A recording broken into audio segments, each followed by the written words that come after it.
Although our spiritual leader, Tamao Koyama Sensei, cannot come from Japan to be with us this morning, I'm grateful that we are still able to hold this anniversary celebration of the Shume American National Center in Pasadena, California.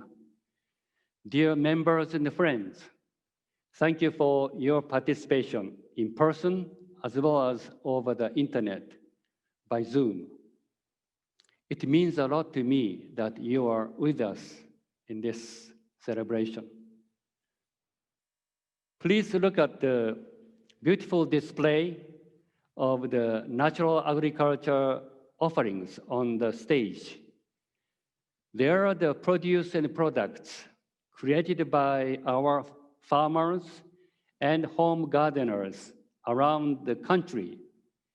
I'm happy we have a more variety than last year. So let's give them a round of applause.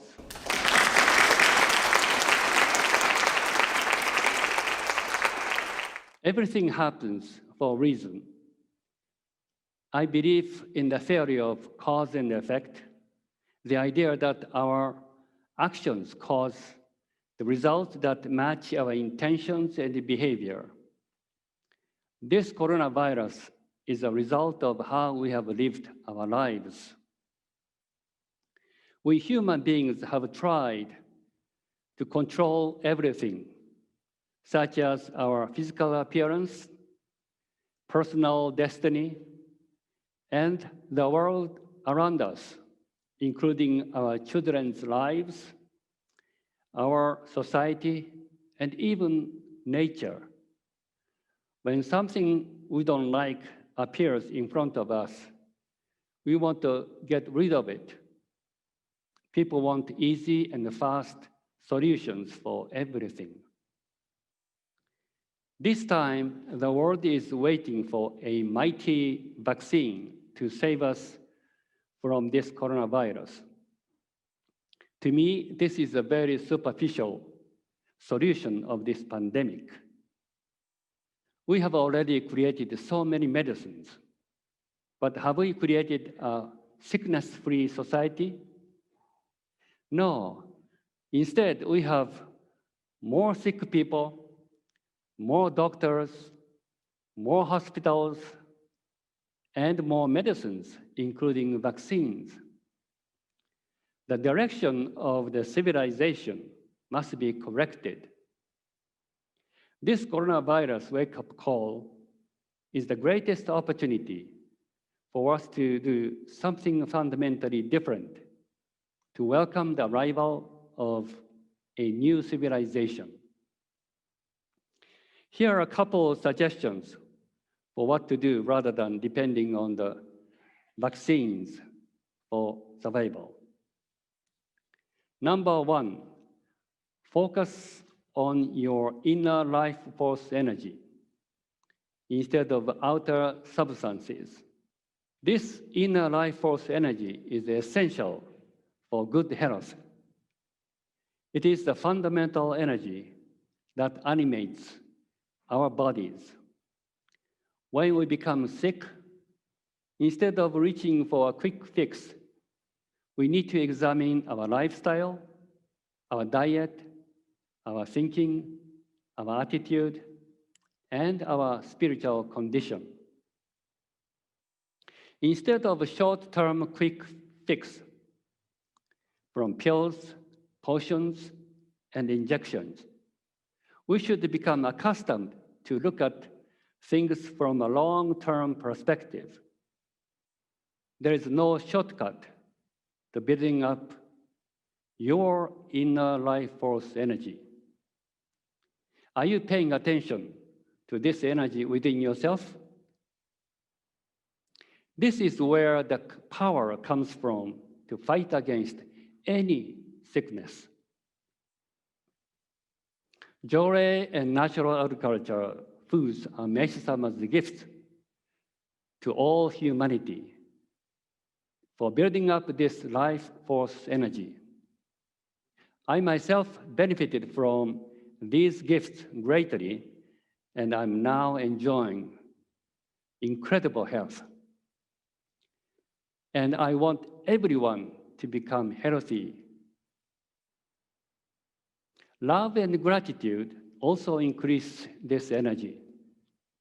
Have you noticed how much energy you have when you are in love or when you feel grateful?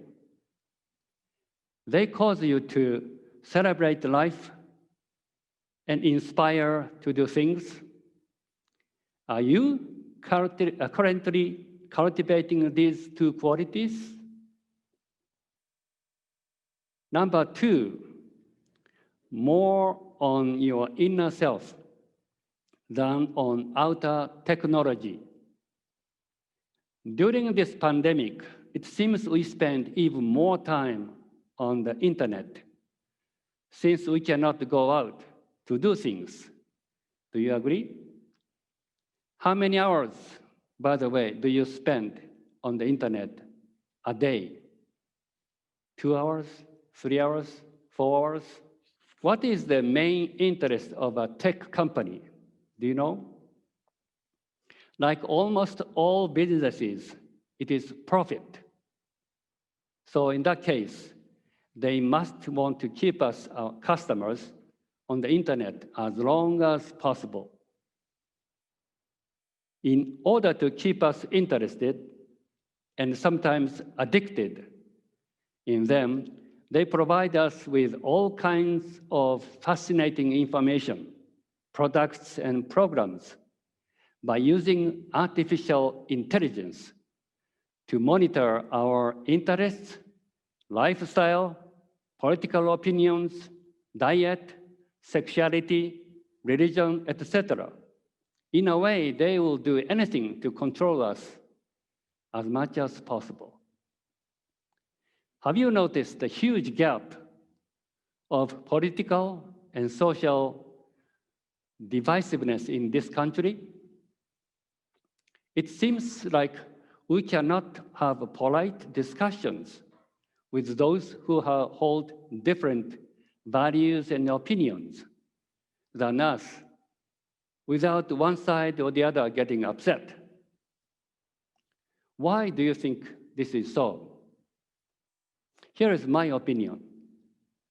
When people heavily depend on social media for their factual source of information, they are constantly being fed based on previous search history, which may be highly biased and one-sided.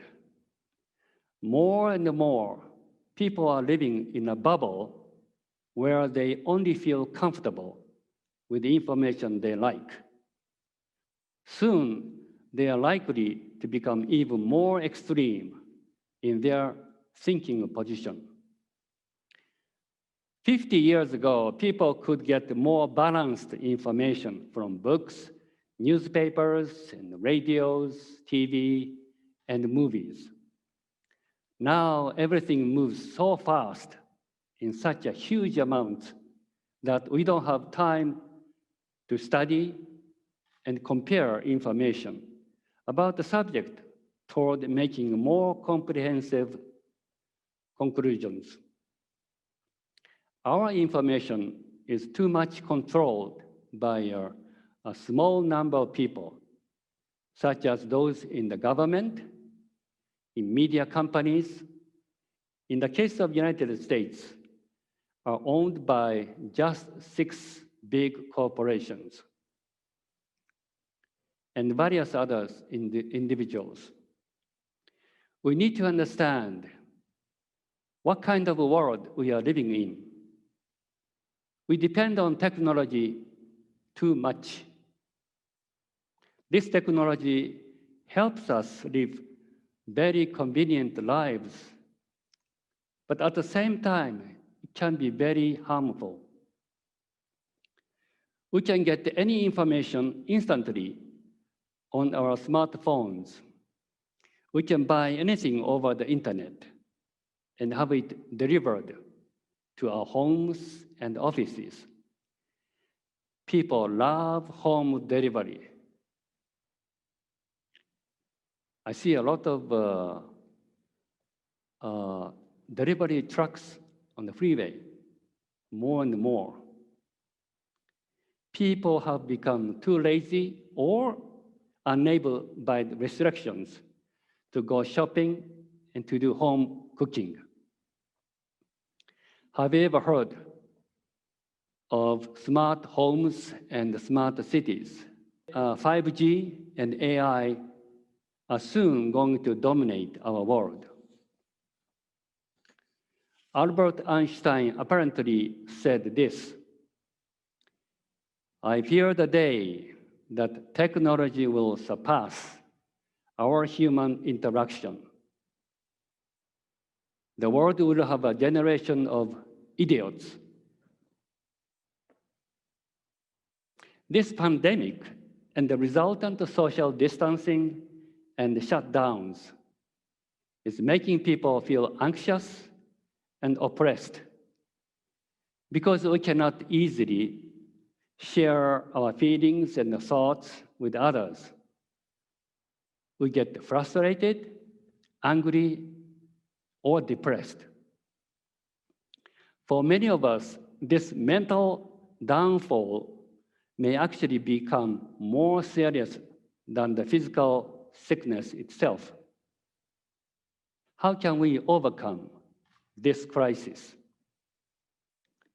Of course, there are some practical steps we can take, such as talking to our friends and loved ones on the phone or internet, eating a healthy diet, taking walks outside in the sun, and watching funny movies. But above all, I'd like to suggest we return back to where we came from, to the divine. Each of us were given lives by the divine. When you're born, you receive a gift from God.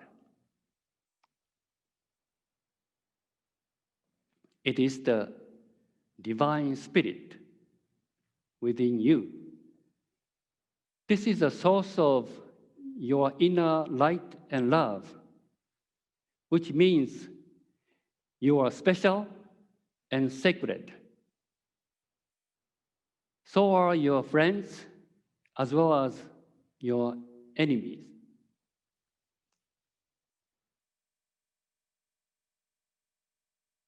Yet, we don't know how to express these qualities outwardly. As you may know, all crises are opportunities, including this current one. So now is the best time to express our divine inner qualities. But there is an obstacle to doing so, which is our social conditioning. Mae-sama explains the human nature to this challenge. Quote, "All people, as soon as they attain an elementary state of consciousness, begin to ask questions, listen to traditional stories, and receive ideas and values of their culture. These form a rigid and inflexible structure at the center of their minds. For this reason, if they hear anything different from what they know, this mental structure interposes and prevents their consciousness from taking in new information in the form that they hear it." End quote. Besides their intellect, humans are equipped with emotions, instincts, and desires, which make it difficult for them to hand their problems over to God. According to Meishu-sama, the main reason why things do not go well in our lives is a narrowness of our human nature. How can we not be affected by the personal conditioning of our thinking, emotions, instincts, and desires? His answer is by practicing instantaneous self. This can help us get closer to the divine. Meisama explains, quote, "The instantaneous self is a state of consciousness that allows a person to react exactly at the instant when she sees or hears something. It is not hampered or distorted by preconditions, prejudices, preconceptions, or other obstructions. It is just like the spontaneous reaction of a child. Children's questions to adults' statements are often highly valued, and this is exactly because they have none of these obstructions. How can we become the instantaneous self? Let me share my way with you. Although I have never done surfing in the ocean, I visualize myself, this is not me, somebody else. I visualize myself surfing on a wave. However, in surfing, I imagine you have to be fully present in the here and now in order to catch the wave. You have no time to regret the past nor worry about the future. Each second, you are carefully balancing yourself on the wave. You are not trying to control the wave, nor are you overly controlling your body.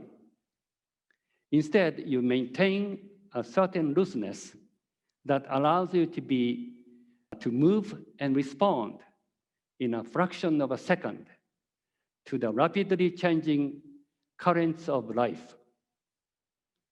You also have to let go and not to be too attached to outcomes. This is how I want to live my life as an instantaneous self. I start each morning with chanting the Amatsunorito prayer in gratitude to God and Meishu-sama for helping me surf the wave of life.